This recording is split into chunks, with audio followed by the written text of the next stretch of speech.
जय शनिदेव। श्री शनि पुराण साहित्य को ऑडियो रूप में श्रवण करने वाले सभी श्रोताओं को श्री शनि पुराण की वाचिका लेखिका एस्ट्रोलॉजर शनि साधिका डॉक्टर विभाश्री का नमस्कार है।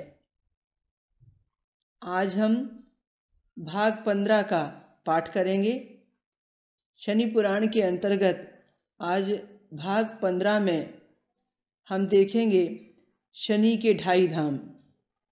शनि के 2.5 धामों के अंतर्गत नवग्रह शनि मंदिर उज्जैन मध्य प्रदेश, श्री क्षेत्र शनि राक्षस भुवन बीड़ महाराष्ट्र और श्री क्षेत्र श्री नस्तनपुर नासिक महाराष्ट्र, ये शनि के 2.5 धामों के अंतर्गत आते हैं। हम इनके बारे में जो भी प्रचलित प्रसंग हैं उनकी जानकारी आज जानने जा रहे हैं। शनि के 2.5 धामों में सबसे पहले नवग्रह शनि मंदिर उज्जैन मध्य प्रदेश। नवग्रह शनि मंदिर उज्जैन मध्य प्रदेश के नाम से बहुत बड़ा शनि का धाम है। ये शनि के 8 धामों का भी धाम कहलाता है और ये 2.5 धाम का भी पूरा धाम कहलाता है। शनि के 2.5 धाम जो हम एक ग्रंथ के आधार पर आपको बता रहे हैं, वही महाराष्ट्र के अंदर में ऐसी मान्यता है कि शनि के 2.5 धाम की जगह शनि के 3.5 पीठ हैं। उन शनि के 3.5 पीठों में भी श्री नवग्रह शनि मंदिर उज्जैन का पूरा नाम है। 7 पीठों में भी नाम है, 8 पीठों में भी नाम है और शनि के 3.5 पीठों में महाराष्ट्र के अंदर में राक्षस भुवन का भी नाम आता है और श्री शनि क्षेत्र नस्तनपुर का भी नाम आता है, पर ज़्यादा प्रचलित 2.5 धाम के नाम से मान्यता है। पर जो भी है तो ये सारे शनि धाम। हम शनि के 2.5 धामों में सबसे पहले जो उज्जैन की बात कर रहे हैं, ये इंदौर और उज्जैन रोड पर है, मध्य प्रदेश में उज्जैन में, जहाँ महाकालेश्वर विराजमान है। महाकालेश्वर ज्योतिर्लिंग के दर्शन करने के लिए और कुंभ मेले के समय लोग वहाँ बहुत जाते हैं। वहीं उज्जैन में ये श्री शनि मंदिर धाम है।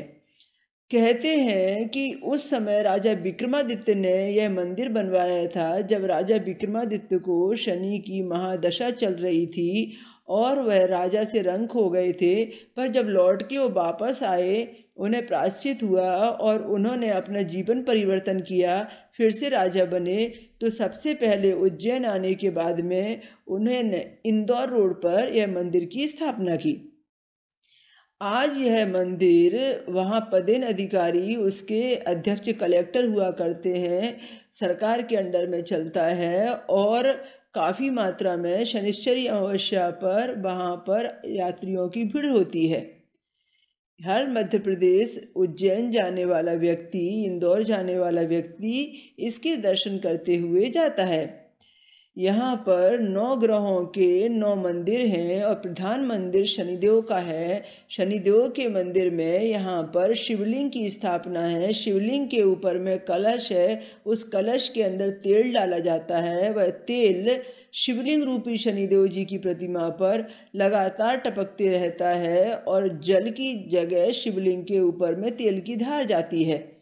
इसके साथ में यहाँ पर शिवलिंग की स्थापना के साथ में 3 मूर्तियाँ और हैं जिन पर सिंदूर लेपन किया हुआ मिलता है। उन तीनों मूर्तियों की मान्यता है कि यहाँ बीच में शिव जी के ठीक सामने में शनि महाराज विराजमान हैं और बीच के लेफ्ट और राइट में ढैया और 7.5 की मूर्ति है। उनकी भी पूजा उसी तरह की जाती है जिस तरीके से शिव जी की पूजा की जाती है, बाकायदा तेल आदि चढ़ाकर। शनिदेव जी के इस नवग्रह मंदिर में 3 नदियों का संगम लगता है। उन 3 नदियों के संगम पर बसा है यह नवग्रह शनि मंदिर। यहाँ पर राजा विक्रमादित्य ने जो 9 मंदिर बनवाए, उसमें अलग अलग स्थान पर पूरी परिक्रमा में 9 शिवलिंग भी बनवाए और साथ में परिक्रमा में वहाँ पर अलग अलग चंद्रमा का मंदिर, मंगल का मंदिर, बुध का मंदिर, गुरु का मंदिर, शुक्र का मंदिर, राहु और केतु के मंदिर बनवाए। वो मंदिर भी ठीक उसी तरह सिंदूर लेपन के द्वारा दर्शनार्थी दर्शन करते हैं जैसे शनिदेव जी के रूप का दर्शन करते हैं। यहाँ पर लोग गंगा में स्नान करते हैं। वो त्रिवेणी संगम को लोग असल में वहाँ गंगा कहते हैं। वो 3 नदियों का जो संगम है, उन नदियों में पवित्र जल होता है।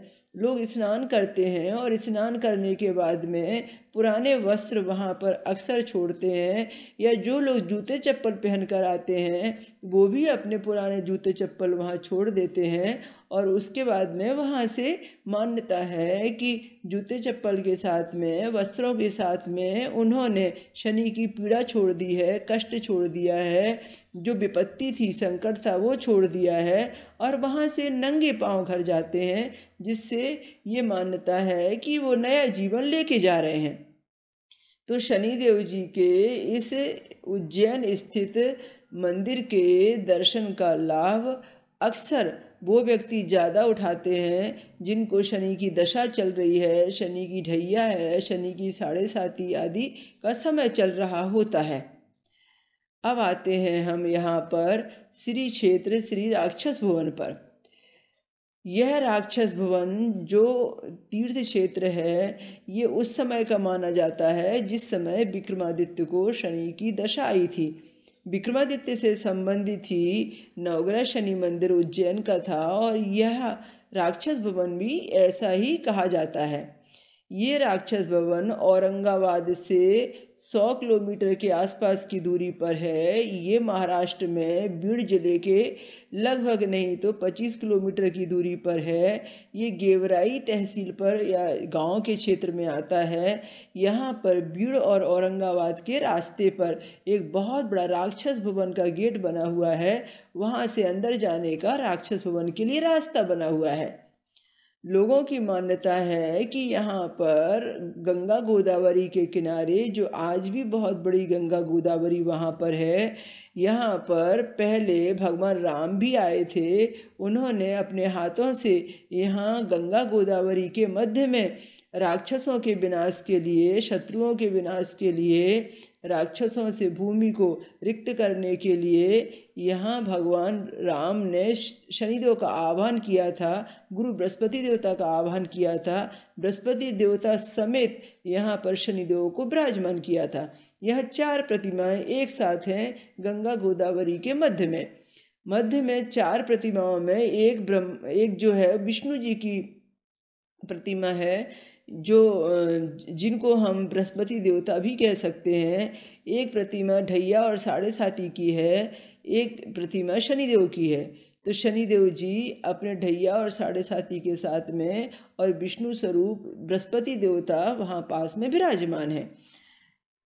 पूजा अर्चना के दौरान वहाँ पर लोग स्नान करते हैं गोदावरी में, फिर वहीं पर सूर्य को अर्घ्य चढ़ाते हैं और वहीं पर शनिदेव को तेल चढ़ाते हैं। सेम वैसा ही एक चबूतरा काफ़ी सीढ़ियाँ चढ़ने के बाद में और ऊपर जाने पर पहाड़ी पर मिलता है। ये मान्यता है कि प्राचीन काल में बार बार ये मंदिर डूब जाता था गोदावरी में पानी भर जाने से, तो लोग यहाँ दर्शन नहीं कर सकते थे। फिर उनके लिए बिल्कुल वैसा ही एक चबूतरा स्थापित पहाड़ी पर किया गया। उसी से लगकर 3 मूर्तियाँ वैसी ही लाके रखी गईं और वैसे ही वहाँ पर पूजा अर्चना होती है जो नीचे के मंदिर में हुआ करती है। जब पानी नीचे उतर जाता है तो नीचे के भी मंदिर में और ऊपर के चबूतरे वाले मंदिर में भी दोनों में समान व्यवस्था है पूजा की। ऊपर चबूतरे के ऊपर में एक बहुत बड़ा सा पीपल का पेड़ है जिसके नीचे में 3 मूर्तियाँ यानी ढैया 7.5 के साथ में शनिदेव जी विराजमान हैं। तो ये मान्यता है कि यहाँ पर पिपलादीन ऋषि भी कभी आए थे। उन्होंने पीपल के नीचे बैठकर यहाँ साधना की थी और शनिदेव से ये प्रश्न किया था कि आपने मेरे जन्म के पहले ही मेरे माता पिता को मुझसे छीन लिया और आपने मुझे ये पीड़ा क्यों दी।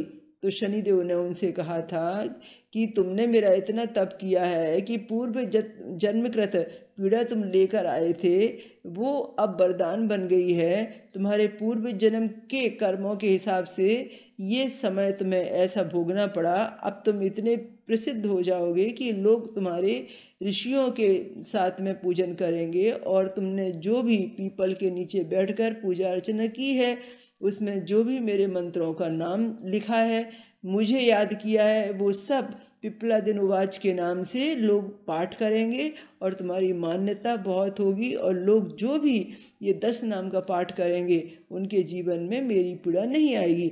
अब ये पिप्पलादिन की ऋषि की कहानी और भी प्रसंगों में अलग अलग जगह पर मिलती है। यहाँ पर महाराष्ट्र में भी ऐसी ही मान्यता है राक्षस भुवन के अंदर में पिप्पलादिन ऋषि को लेकर, और अन्य क्षेत्रों में भी बिल्कुल वैसी ही मान्यता है। इसके साथ में बीड़ क्षेत्र में वहाँ पर एक नियम है कि कहीं भी जनवरी के महीने में वहाँ पर एक मेला लगता है। जनवरी के महीने में पौष शुक्ल के दिन वहाँ मेला लगता है। तो वहाँ का जो मेला रहता है वो इतना बड़ा होता है कि साल का वार्षिक उत्सव होता है।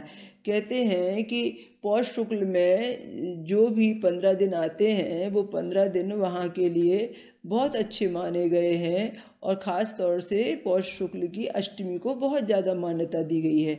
तो वहाँ पर ये रिवाज है कि लोग पैदल चलकर भी वहाँ 15 किलोमीटर अंदर जाते हैं और भगवान की सेवा अर्चना करके वापस आते हैं। तो ये है राक्षस भुवन बीड़ का। अब हम आते हैं श्री क्षेत्र शनि नस्तनपुर पर। श्री क्षेत्र शनि नस्तनपुर को लेकर अलग अलग कहानियां हैं, और नस्तनपुर के बारे में मान्यता ये है कि ये 3.5 धामों का पूरा धाम है, 2.5 धाम का पूरा धाम है, और 8 धाम का पूरा धाम है। श्री क्षेत्र नस्तनपुर बहुत पुराना क्षेत्र है। कहते हैं कि भगवान राम जब 14 वर्ष के वनवास के समय में आए तब नस्तनपुर भी आए थे, और नस्तनपुर में उन्होंने सूर्य वंदना की और सूर्य देवता से ये कहा कि मुझे कोई ऐसी शक्ति दो जिससे मैं यहाँ पर विजय प्राप्त कर सकूँ। यहाँ बहुत सारे राक्षस हैं, उनसे मुक्त करना है मुझे इस भूमि को, और मुझे यहाँ से जाना है आगे लंका तक। तो भगवान सूर्य देवता ने उनकी प्रार्थना के अनुसार में एक स्वयंभू मूर्ति शनिदेव जी की उनके हाथ में दी। ऐसी कहानी बताई जाती है कि वही मूर्ति आज शनि नस्तनपुर में है। और एक गाथा ऐसी भी आती है कि एक भील वहाँ पर रहा करता था, जो किसान था, वो शनिदेव का बड़ा भक्त था। एक बार वो हल चला रहा था, तो हल चलाते चलाते उसे कुछ चीज़ टकराई हल से, और वो जो चीज़ टकराई उसके टकराने से वो पूरा हल सोने का हो गया। जब हल सोने का हो गया तो उसके पास इतना सोना आ गया कि उसने पूरे नस्तनपुर के चारों तरफ के एरिए में एक बहुत बड़ा किला बंधवा दिया। तो उसका नाम था खोजा, और वहाँ पूरी भील की बस्ती रहा करती थी, पूर्वी भील समाज की बस्तियाँ थी वहाँ पर। तो खोजा वो अपने आप में एक राजा बन गया। अपनी संपत्ति के माध्यम से उसने जो संपत्ति पाई थी उससे पूरा किला बना दिया। उस किले को देखकर अंग्रेज तक इतने प्रभावित हो गए कि अंग्रेज़ों को लगा कि इसके पास इतना सोना आया तो आया कहाँ से, और वे उसको परेशान करने लगे।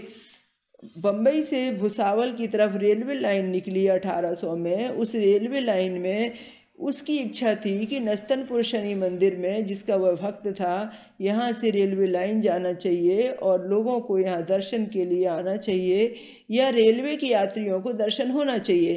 काफ़ी कुछ विरोध चला, पर उसके बावजूद भी भक्ति का भक्ति भाव जीत गया। भगवान शनिदेव जी ने उसके अंदर में इतनी शक्ति दे दी कि उसका हठ योग जीत गया, और नस्तनपुर के रास्ते से रेलवे लाइन निकली।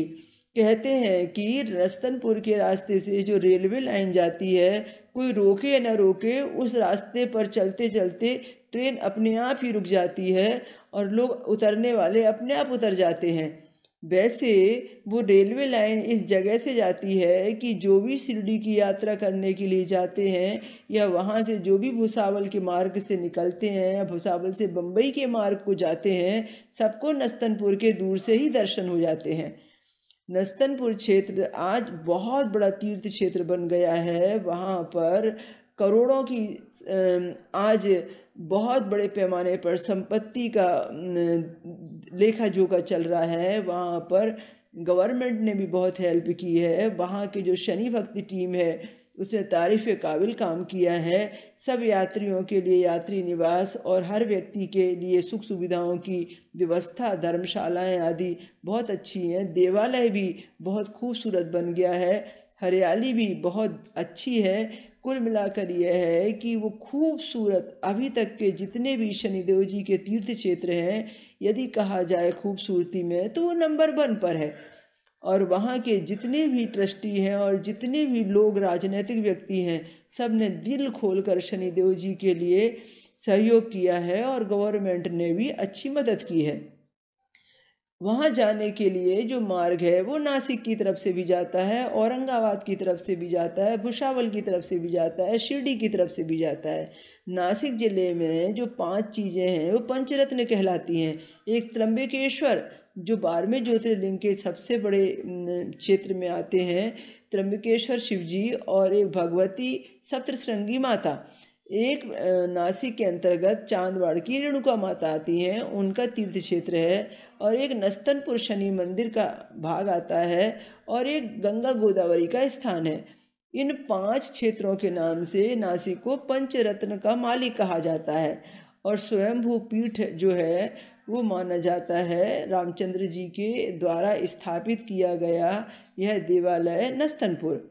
और मान्यता यह भी है इसमें कि जो भी 3.5 पीठ हैं, उन 3.5 पीठों में नस्तनपुर, उज्जैन और राक्षस भुवन के साथ में काशी का भी आधा धाम जुड़ा है, जहाँ शिव जी की वंदना भगवान शनिदेव ने की थी। और शनिदेव जी ने जो शिव जी के शिवालय को स्थापित किया था, वो शनिधाम के नाम से प्रसिद्ध हो चुका है। तो इस तरीके से ये नस्तनपुर का जो मार्ग है वो ट्रेन का मार्ग भी है और बस का मार्ग भी है, और अच्छी आपकी जो 4 व्हीलर है उसका मार्ग भी है। नासिक ज़िले से व्यक्ति आराम से पहुंच सकता है, औरंगाबाद ज़िले से भी आराम से पहुंच सकता है, बीड़ से भी आराम से जा सकता है। सब जगह से बहुत अच्छा जो मार्ग दिया हुआ है, गवर्नमेंट के द्वारा बनाई गई पक्की रोडें हैं, वो तारीफ़ काबिल है। और हर जगह से जो दूरी है, कहीं से 2 घंटे की दूरी, कहीं से 3 घंटे की, कहीं से 4 घंटे की, ऐसी दूरियां हैं जिससे व्यक्ति आराम से यात्रा कर लेता है। यहाँ हर शनि अमावस्या पर, शनि जयंती पर भारी महोत्सव होते हैं और भारी पैमाने पर यहाँ पर यात्रा भरती है। नस्तनपुर जो ज़िला है वो परधाड़ी नाम का एक गांव है, पोस्ट ऑफिस वहाँ दिया गया है इसका, और नांदगांव नाम की एक तहसील है उसके अंतर्गत आता है, और ज़िला इसका जो है वो नासिक पड़ता है। यह मालेगांव क्षेत्र से, 40 गांव क्षेत्र से काफ़ी नज़दीक में आता है। अब हम आते हैं आगे शनि धामों में। हम जब पहुंचते हैं तो शनि धामों में पहुंचने के बाद में हमें क्या करना चाहिए, जो हम हमारे जीवन में उन धामों में पहुंचने का लाभ उठाएं। सबसे पहले तो जब भी कभी हम शनि धामों में पहुंचते हैं तो हमें वहां जाने पर शनिदेव का अभिषेक करना चाहिए। मुमकिन हो सकता है कोई पुरोहित व्यवस्था हो सकती है, तब हमें व्यवस्थित पूजन भी करना चाहिए। वहाँ जाने पर हमें व्रत रखकर वहाँ जो भी नियम चल रहे होते हैं, जैसे हवन है, पूर्णाहुति आदि है, उसमें भी हमें भाग लेना चाहिए। शनि धामों में जाने के बाद में व्यक्ति को शांति से बैठकर मंत्र के जाप का बड़ा महत्व बताया गया है। मंत्र जाप के द्वारा उसे अपने कष्ट का निवारण करना चाहिए। बहुत सारे व्यक्ति नारियल चढ़ाते हैं, तो जब हम नारियल चढ़ाते हैं तो नारियल जब हम फोड़ते हैं तो फोड़ने के बाद में उसके टुकड़े हो जाते हैं, तो जो भी नारियल का बड़ा टुकड़ा रहता है, उस बड़े टुकड़े के अंदर में हम रुई बनाकर, बाती बनाकर, एक बढ़िया सी उसमें दीपक के जैसी एक तैयारी करके नारियल के अंदर में तेल भरकर रुई की बाती उसमें लगाकर जलाते हैं। ऐसा कहते हैं कि फूटे हुए नारियल में तेल वाली बाती रखकर जलाने से शनि पीड़ा शांत होती है, इसका लाभ मिलता है।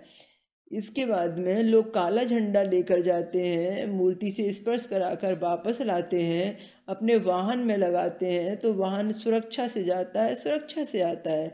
देवालय पर चढ़ाते हैं, अपने घरों में लगाते हैं तो किसी की नज़र नहीं लगती, अपने व्यापार में लगाते हैं तो व्यापार को भी किसी की नज़र नहीं लगती।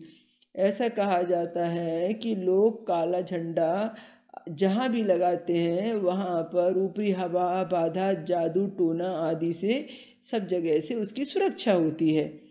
इसके साथ में काले धागे का भी बड़ा मान है।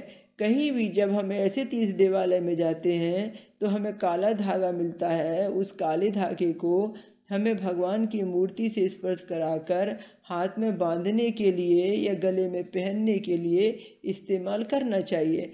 यदि हमारे पास में शनिदेव का 7 मुखी रुद्राक्ष है तो अति उत्तम है, या 8 मुखी रुद्राक्ष है, सूर्य देवता से संबंधित 1 मुखी रुद्राक्ष है तो भी अति उत्तम है। इन रुद्राक्षों को हमें मूर्ति से स्पर्श कराकर उस दिन धारण करना चाहिए जिस दिन शनिवार का पड़े या दिन सोमवार का पड़े। तो इस तरह से ये उपाय विधि विधान यदि हम शनि तीर्थ क्षेत्रों में करते हैं तो इसका लाभ हमें और ज़्यादा मिलता है, कई गुना ज़्यादा मिलता है। शनि क्षेत्रों के बारे में और भी बहुत सारी मान्यता हैं। वैसे तो शनि क्षेत्र इतने सारे हैं जो हम कह सकते हैं कि वे धाम नहीं हैं पर धाम से कम नहीं हैं। हमने देखा कि द्वारका में एक बहुत बड़ा प्रसिद्ध तीर्थ है। कई लोग उसे 8 धाम कहते हैं, 7.5 धाम कहते हैं, कई लोग कहते हैं कि ये अलग ही है, पर कहते हैं कि भगवान श्री कृष्ण के ज़माने से स्पेशल द्वारिका जो है नगरी, वहाँ पर ये बहुत बड़ा शनि महाराज जी का टेम्पल है जो सारे गुजरात के लोग वहाँ पर दर्शन करने के लिए जाते हैं। महाराष्ट्र के अंदर में तो शिंगणापुर तीर्थ क्षेत्र की बड़ी मान्यता है। शिंगणापुर क्षेत्र जो अहमदनगर जिले के अंतर्गत आता है। हम बात करते हैं अभी शिंगणापुर की। शिंगणापुर जो है वो अहमदनगर से बहुत नज़दीक एरिए में है और वहाँ से अच्छे वाहन जाते हैं और बहुत सारे लोग वहाँ का जो एक छोटा गांव का क्षेत्र है घोड़े गांव और रायता, वहाँ से भी लोग वाहन लेके जाते हैं। शिरडी और शिंगणापुर से जाने वाले व्यक्ति भी शिंगणापुर जाते हैं। औरंगाबाद ज़िले से लगभग 80 किलोमीटर की दूरी पर ये शिंगणापुर क्षेत्र पड़ता है। शिरडी से लगभग 125 किलोमीटर की दूरी पर ये क्षेत्र पड़ता है। ये शिरडी और औरंगाबाद मार्ग पर आता है और यहाँ पर जो भी मुख्य रोड पर जो मेन रोड पर जो कमान है या मेन द्वार है जिसे हम सिंह द्वार कहते हैं, वहाँ से लोग पैदल भी यात्रा भरते हैं। लगभग 10 किलोमीटर की दूरी लोग कई बार पैदल भी तय करते हैं। कई लोग तो शिरडी से पैदल चल के जाते हैं, कई लोग औरंगाबाद से पैदल चल के जाते हैं। जाकी रही भावना जैसी प्रभु मूरत देखी तिन तैसी। वहाँ पर जाने के बाद में 15 बाई 15 का एक चबूतरा है। उस चबूतरे के ऊपर में 5 फीट 8 इंच की एक प्रतिमा है। उस लौह प्रतिमा का अंग्रेजी के वन के आकार का एक रूप है। वह लौह प्रतिमा के पास में छोटी सी और शिला है मूर्तियों की, जिन्हें हम राहु केतु कह लें या जिन्हें हम खाली शिला कह लें। वहाँ पर जो शनि महाराज जी हैं वो बीच में बहुत बड़े रूप में विद्यमान हैं।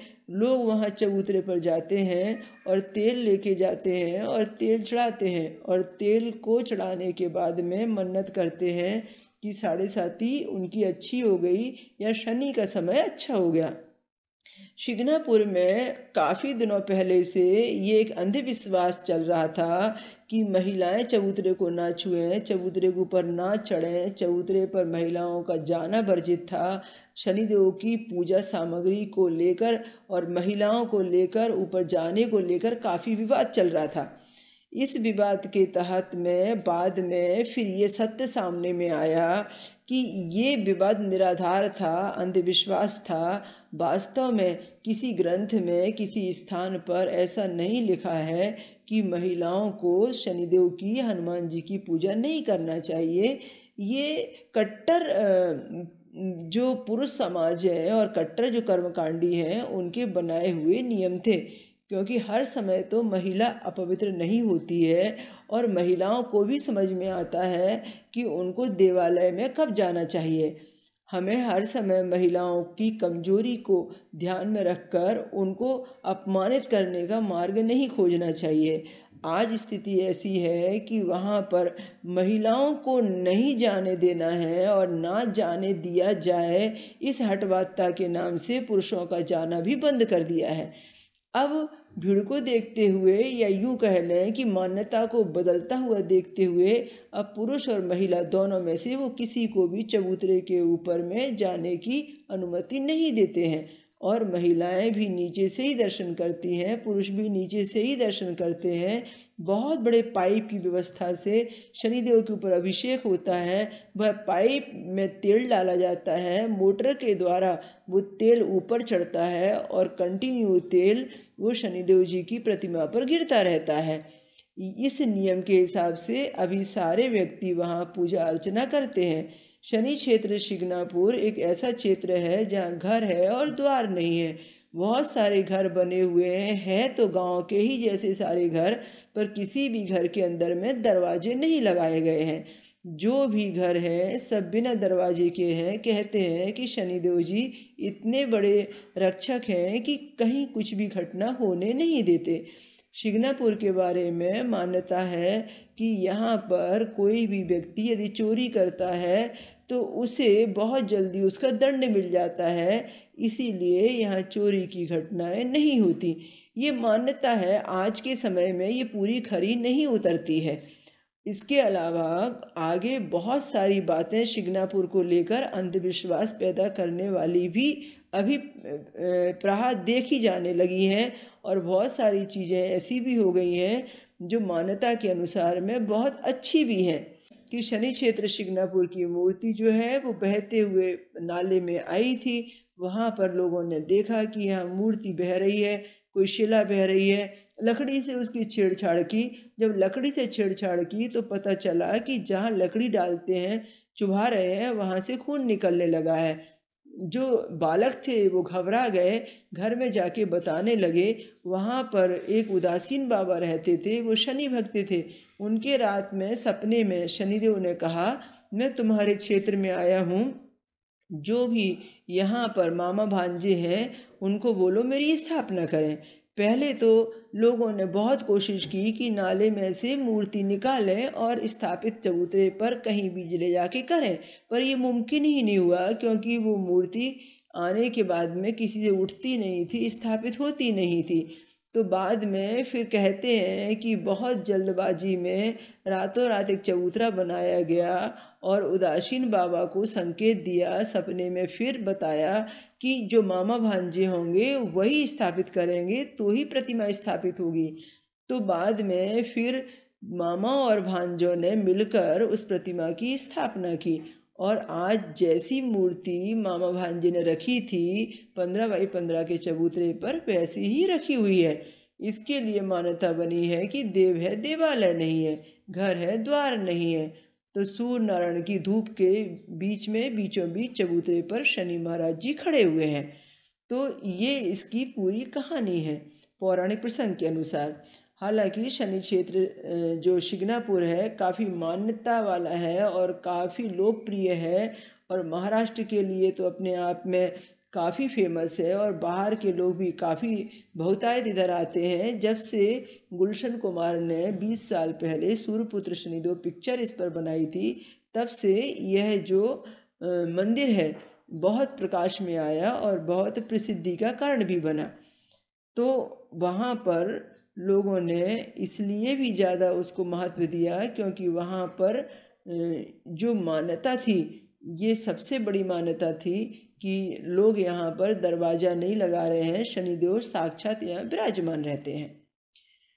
हमने अभी शनि क्षेत्रों में जो वर्णन किया वो शिग्नापुर का जो स्थान है वो अभी तक के जो 7.5 धाम है या 8 धाम है या 2.5 धाम है या 3.5 धाम है, इनके अंतर्गत बताया नहीं गया है, पर ये स्वतंत्र धाम अपने आप में काफ़ी महत्वपूर्ण धाम है। ऐसे ही देखा कि बद्रीनाथ में भी एक बहुत अच्छा धाम है। बद्रीनाथ में शनिदेव जी की मान्यता सबसे ज़्यादा रही है। वहाँ के क्षेत्र वाले उसके लिए दर्शन के लिए जब भी केदारनाथ बद्रीनाथ की यात्रा जाते हैं तो बद्रीनाथ में दर्शन और शनिदेव का पूजन, अभिषेक, यज्ञ, हवन सब विधि पूर्वक करके आते हैं। वहाँ भी यही मान्यता है कि जो भी इन तीर्थों के दर्शन कर लेता है उनको शनि कृपा का लाभ इतना होता है कि जीवन में उनको शनि पीड़ा नहीं लगती है। इसी तरीके से हम और जब शनिदेव जी के बारे में अध्ययन करते हैं तो रामेश्वरम जो जिनका तीर्थ क्षेत्र है, जिसे हम ज्योतिर्लिंग का स्थान कहते हैं, रामेश्वरम ज्योतिर्लिंग के क्षेत्र में उनके मार्ग में जो समुद्र आता है, उस समुद्र के अंदर में यानी रामेश्वरम से लगभग 15 किलोमीटर पहले, शिवालय के पहले जो समुद्र आता है, वहाँ समुद्र के अंदर में एक विशाल नवग्रहों का स्थान बना हुआ है। नौका विहार से नाविकों के साथ में वहाँ पर जाया जाता है। वहाँ जाने के बाद में 9 अलग अलग प्रकार की वहाँ पर मूर्तियाँ बनी हैं और एक विशाल शनिदेव जी की मूर्ति बीच समुद्र में, बीच जल के अंदर में है। हम जब वहाँ पर अर्चना पूजा करते हैं तो देखते हैं कि जहाँ पर हम पहुँचे होते हैं अर्चना पूजा करने के लिए, उसके आसपास जल बहुत कम होता है, और जब हम वहाँ से निकलकर वापस आ रहे होते हैं तो जल इतना ज़्यादा होता है कि व्यक्ति बिना नाव के कहीं जा नहीं सकता। और जब हम शनिदेव के क्षेत्र में पहुंचते हैं, वहाँ नवग्रहों के साथ में पूजन कर रहे होते हैं, तो जल इतना कम होता है जैसे कोई टापू पर, कोई टीले पर, कोई ऐसा समतल जगह पर खड़ा हो और सब मूर्तियाँ आराम से दर्शन देती हैं और हम बहुत अच्छे तरीके से वहाँ चल फिर सकते हैं और फिर नौका विहार करके फिर से हम वापस आते हैं। ये बहुत बड़ा चमत्कार है। कहा जाता है कि समुद्र में कितनी भी जल की मात्रा बढ़ जाए पर वो मूर्तियाँ दिखती हैं, डूबती नहीं हैं। तो ये जो आपको बहुत सारे क्षेत्रों की जानकारी शनि पुराण के माध्यम से दी गई है, वो आँखों देखा हाल है, और वो सारी जो बातें हैं वो वहाँ जाके प्रत्यक्ष प्रमाणित करके और उनके बारे में कथा प्रसंग और उनकी बहुत सारी मान्यताएं जानने के बाद में फिर ये शनि पुराण में वर्णित किया गया है, लिखा गया है। शनिदेव जी के क्षेत्रों के बारे में तो बहुत लंबी लिस्ट है। हर राज्य में, हर अलग अलग क्षेत्रों में, अलग अलग महानगरों में शनिदेव जी के पौराणिक से पौराणिक प्राचीन क्षेत्रों का जिक्र मिलता है। उनकी मान्यताएं भी बहुत सारी मिलती हैं, लेकिन हम अभी यहाँ पर बहुत सारे देवालयों का और बहुत सारे मान्यता वालों का हम शनि पुराण में जिक्र नहीं कर रहे हैं, पर जिनका कहीं ना कहीं धार्मिक ग्रंथों में उल्लेख मिलता है उनका हमने बहुतायत से यहाँ पर जिक्र किया हुआ है। एक खास बात यह है कि शनि की साढ़े साथी 7.5 वर्ष की होती है और शनि का ढैया 2.5 वर्ष का होता है, और शनि की जो महादशा है वो 19 साल की होती है। हम इन समय की स्थिति में कभी भी, जहाँ भी, जिस क्षेत्र में भी रह रहे होते हैं, उस क्षेत्र के पास में जो भी हमारा शनि क्षेत्र पड़ता है उसको ही यदि कभी कभी जाकर हम तीर्थ के रूप में दर्शन करके वहाँ ही यदि हम उपासना कर लें तो भी हमारी 7.5 ढैया और शनि की महादशा का शुभ फल हम प्राप्त कर सकते हैं। शनि की 7.5 3 राशियों पर एक साथ पड़ती है। जिस राशि पर चंद्रमा पहुँचे नहीं होते, चंद्रमा जिस राशि के पीछे, यानी जैसे मान लीजिए कि किसी की 1 नंबर की मेष राशि है और चंद्रमा यदि 12 नंबर की मीन राशि पर है तो भी 1 नंबर वाले को शनि की 7.5 लग जाती है। यानी चंद्रमा जब हमारे पीछे होते हैं तो भी हमें 7.5 लग जाती है, जब हमारी राशि पर होते हैं तब भी 7.5 लग जाती है। और जैसे 1 नंबर की मेष राशि के बाद 2 नंबर की वृषभ राशि आती है, यानी जब उस राशि से बाहर निकलते हैं, 2.5 साल बाहर बैठते हैं, तब भी 7.5 ही कहलाती है। इसे हम चढ़ती 7.5, मध्यस्थ 7.5, उतरती 7.5 यानी 3 चरणों में कहते हैं। इसी तरीके से शनि के ढैये में भी शनि महाराज जी यदि किसी की भी राशि से 4थे 8वें स्थान पर होते हैं तो 2.5 साल तक, जब तक वो उस स्थान से नहीं हटते, ढैया कहलाता है। तो ऐसी स्थितियों में हम यदि शनिदेव के जो भी मान्यता प्राप्त हमारे नज़दीकी क्षेत्र हैं वहाँ पर यदि हम कुछ समय के लिए पदयात्रा करते हैं, वहाँ जाने पर कुछ भोजन प्रसाद भंडारा नैवेद्य अर्पण, कुछ वहाँ के लिए चल रही सेवाओं में योगदान देते हैं, अपना समयदान देते हैं, श्रमदान देते हैं, जो भी हमारी स्वेच्छिक इच्छा होती है उसका हम शनि पनौती कष्ट निकाल कर दान करते हैं तो हमारे जीवन के कष्ट कम हो जाते हैं, ऐसा ग्रंथों में उल्लेख आता है। तो आज का प्रसंग यहीं तक। अब हम अगली बार जो हमारे क्षेत्र बचे हुए हैं शनि के 8 धामों में, हम उनकी चर्चा करेंगे और शनि के 8 धामों के अंतर्गत बहुत सारे जो अभी हो चुके हैं उनको भी थोड़ा सा हम फिर से लेंगे और फिर पूरे शनि के धाम हमारे शनि पुराणों के अंतर्गत जो आए हैं वो सभी लोग इनका बैठे बैठे शनि पुराण के माध्यम से यात्रा का लाभ उठा सकेंगे। जय शनिदेव। अस्य श्री शनेश्वर स्तोत्रस्य दशरथ ऋषि शनेश्चर देवता त्रिष्टुप छंद शनेश्चर प्रीत्यर्थे जपे विनियोग। दशरथ उवाच कोणोऽन्तिको रौद्रयमोऽथ बभ्रू कृष्णा शनि पिङ्गल मन्दसौरी। कृष्णा शनि पिङ्गल मन्दसौरी नित्यं स्मृते हरते च पीडा। तस्मै नमः श्री रविनन्दनाय। तस्मै नमः श्री रविनन्दनाय। तस्मै नमः श्री रविनन्दनाय। सुरासुराः किमि पुरुषोर्गेन्द्राः गन्धर्वविद्याधरपन्नगाश्च। गन्धर्वविद्याधरपन्नगाश्च पीड्यन्ति सर्वेऽपि विषमास्तितेन। तस्मै नमः श्री रविनन्दनाय। तस्मै नमः श्री रविनन्दनाय। तस्मै नमः श्री रविनन्दनाय। नरा नरेन्द्राः पशवो मृगेन्द्राः वन्यशय कीटपतङ्गभृङ्गाः पीड्यन्ति सर्वेऽपि विषमास्तितेन।